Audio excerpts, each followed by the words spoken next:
Well, good morning everyone. Thank you for coming. Just some very brief background on the Partners in Recovery initiative. As part of the development of the 2011-12 budget package on mental health, the Minister undertook extensive consultation around the country, and a key message that was communicated through those consultations was that there hasn't been enough coordinated care for people with severe and persistent mental illness, particularly those with complex needs. So the Partners in Recovery initiative is the government's response to that. And Partners in Recovery aims to better support people experiencing severe and persistent mental illness with complex needs and their carers and families. It will help by getting the services and supports from multiple sectors that this target group come into contact with to work in a more collaborative, coordinated and integrated way. Partners in Recovery will do this through a range of means. It will facilitate better coordination of clinical and other supports and services that people need to deliver care that's individually tailored to the client's needs. It will strengthen partnerships and build better links between services. It will improve referral pathways, and it will promote a community-based recovery model to underpin support services for the target group. We're hoping that Partners in Recovery will encourage innovative solutions to ensure effective and timely access to the services and supports required by those in the target group. There are a number of principles that are underpinning Partners in Recovery. The first is that it will be recovery-oriented and client-focused. As I mentioned, we're deliberately allowing flexibility in how it's rolled out so that how it operates in one region may look very different from how it operates in another. And that's because each region will need to take into account existing service delivery systems that are in place. Partners in Recovery will be complementary to existing service systems. It will assist with, rather than complicate or duplicate, system navigation. Partners in Recovery will also help better coordinate existing systems, building pathways and networks across sectors and services in order to better meet the needs of the target group. So who is the target group? Around 600,000 Australians experience severe mental illness, and about 10% of those, or 60,000, have enduring and disabling symptoms with complex multi-agency support needs. Partners in Recovery focuses on about 24,000 of those 60,000, and the people in that group have a severe and persistent mental illness, as I mentioned, and complex needs requiring multi-agency responses. These people have persistent symptoms, they have significant functional impairment and psychosocial disability. They may have become disconnected from their family and support networks. They may have comorbid substance or physical health issues, or both.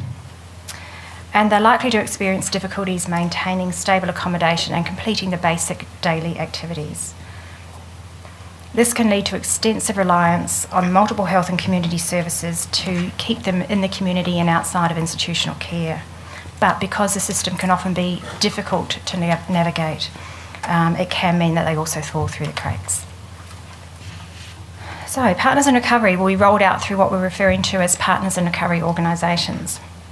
These organisations will work at the systems level and be the mechanism to drive collaboration between sectors, services and supports within the region. In general, we're looking to establish one organisation in each of the 61 Medicare local regions. And on page 6 of the guidelines, we outline the types of tasks that these organisations will be required to undertake.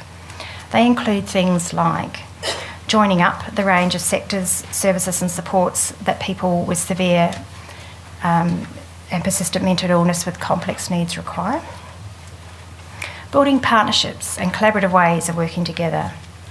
Complementing and influencing care coordination activities that may already be underway in the region. Identifying and proactively engaging with potential clients. Supporting carers and families. Managing referral pathways and also managing stakeholder relationships. Partners in Recovery organisations will do this through the engagement of support facilitators. The support facilitators will do the day-to-day tasks associated with Partners in Recovery, which will include things like reviewing referrals to the Partners in Recovery organisation, assessing the needs of clients, developing a Partners in Recovery action plan, which I'll talk about a bit later. And that action plan outlines things that need to be taken by whom and when to meet the client's needs. In terms of referral pathways, Partners in Recovery isn't about creating a new pathway to access services. The guidelines are deliberately silent on what the referral pathway into Partners in Recovery will be. We are looking for you in your applications to tell us what the referral pathway should be based on what's available in your region.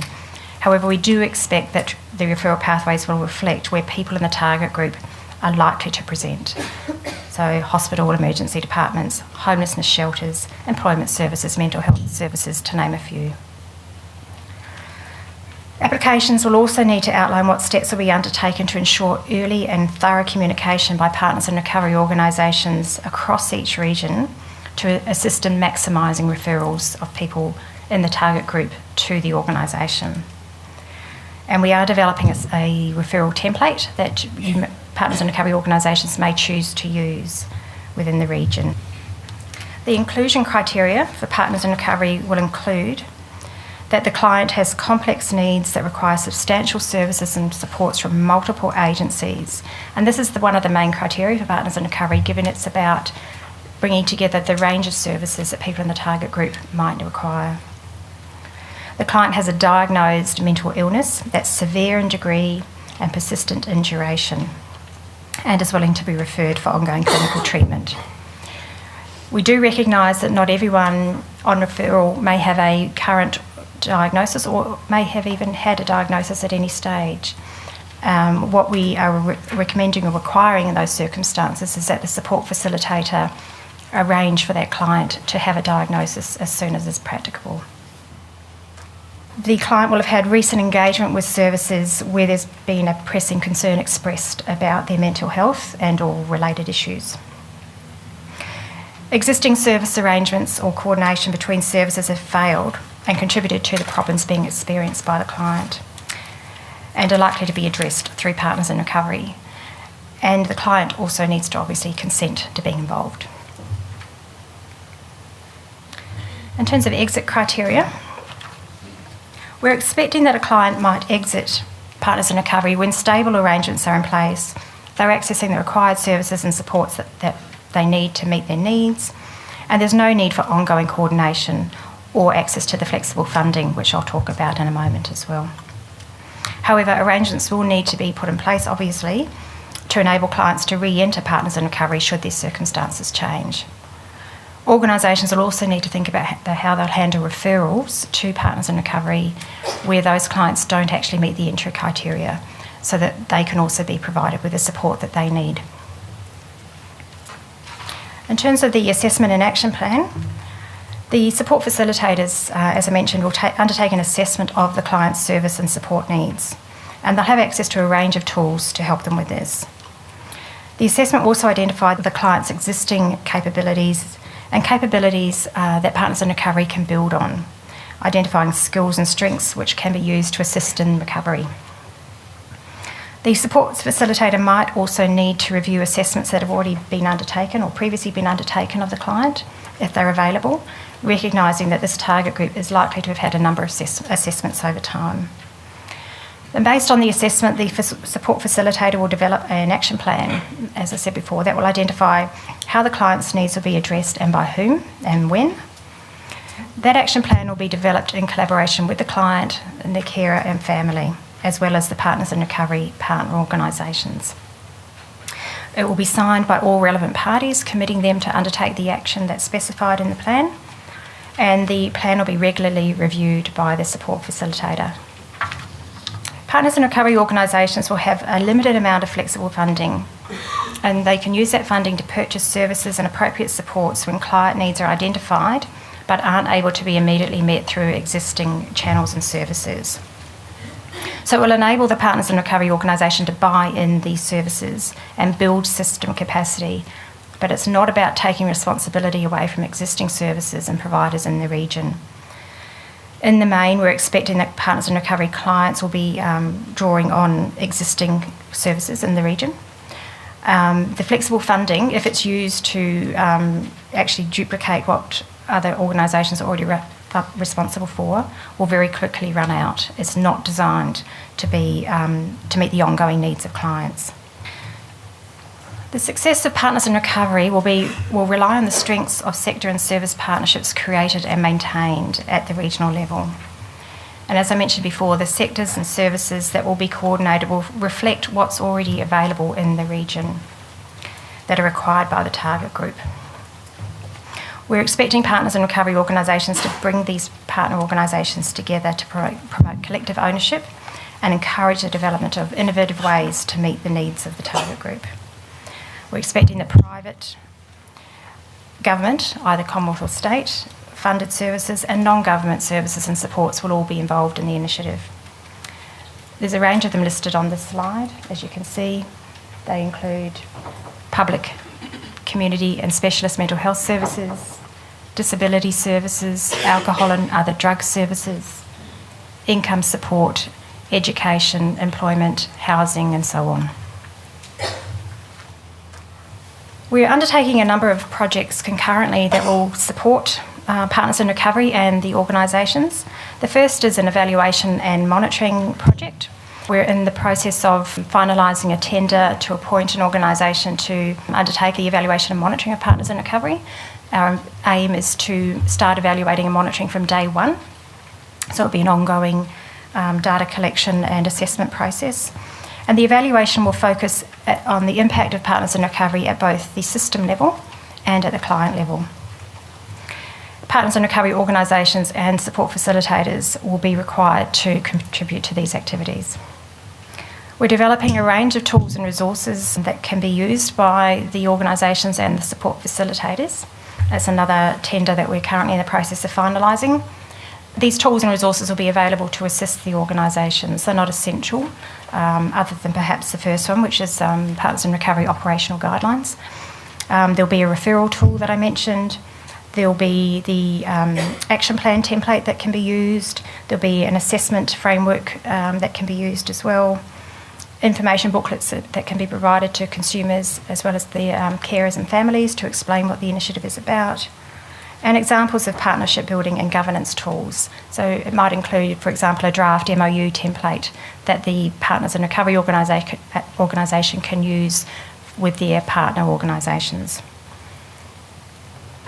We're also about to go to market for a capacity building project. What we envisage that project will enable the 61 organisations to network nationally, share experiences, build capacity, share best practice examples and those sorts of things. So it'll be an ongoing information sharing mechanism over the life of the initiative. The information paper that we've released on our website, which is separate to the guidelines, includes a case study. I don't know if anyone's had a chance to look at it yet, but if you haven't, I'd strongly encourage you to do so. If you're trying to get a feel for what might it look from a client's perspective, that case study is about a client and it shows their transition from relying on accessing services on a crisis basis, moving around the country, losing access to those services, and then being hospitalised because of their mental illness, and then showing how they move from that with the help of a support facilitator to develop an action plan. I think in that example about 7 different types of services are identified for that client who also has associated drug or alcohol misuse issues. Shows how the support facilitator works up that action plan, monitors over time, also how they access the flexible funding pool to meet some short-term needs that aren't available for the client when they need them. So as I said, if you haven't had a chance to read it, it will give you a bit of a sense of how it might work from the client's perspective. We're also trying to finalise case studies that will show Partners in Recovery from a systems perspective and also from a clinical perspective. And as soon as we finalise those, they'll also be on our website.